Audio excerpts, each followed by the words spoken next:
Hello, this is Jenny Fern. During the month of July, I'm posting a video every day, so if you'd like to follow along with that, you can subscribe. Today's video is all about making some breakfast using the yields from the morning harvest. My previous video from yesterday is was the morning routine for a hot day. These were the greens that were harvested that morning and were used to create a kind of late morning meal to take me straight through to I don't know, probably dinner, honestly. So I have these Swiss chard from the front yard. They look pretty good. I have a few Swiss chard plants that are in the front, basically like a flower bed, like right next to the house. So I live in an older house, so there is a possibility of lead paint being an issue. So I do rinse off these leaves really nicely to try to avoid any of that, or at least, try to mitigate that contamination as much as I can. I've also mulched that front bed area to try to mitigate the lead content as well. Then I have these brassicas, which I'm not entirely sure what they are. I don't think they're collards. They might be like, I don't know, broccoli leaves or something. I don't know. It could be anything.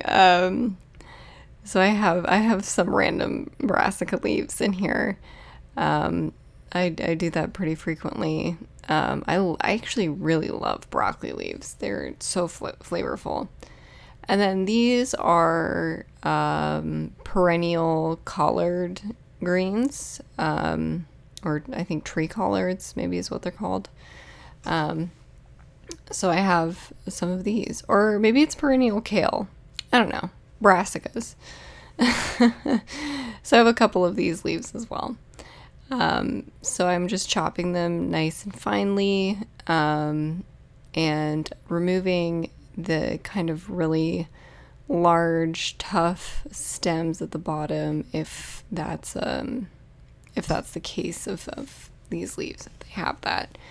Those types of scraps can either go in the compost or into a bag of like vegetable stock making remnants. I have a bunch of stock bags in the freezer right now, and because it's summer, I haven't been using them. So the next element I have is this cute little onion. I had harvested an onion this morning, but it's outside curing, so I've used one of my other onions from earlier in the season. And I just peel and chop this guy. And then I also used a clove of homegrown garlic, and I used a little bit of a splash of the wild plum vinegar that I made last year. I have a bunch more wild plum vinegar in the works right now. So I'll have plenty, which is great because I'm almost out actually of the one from last year. So yeah, I really do quite enjoy, using the food that I grow. Especially it's especially gratifying to take it directly like from the garden that day and make something out of it.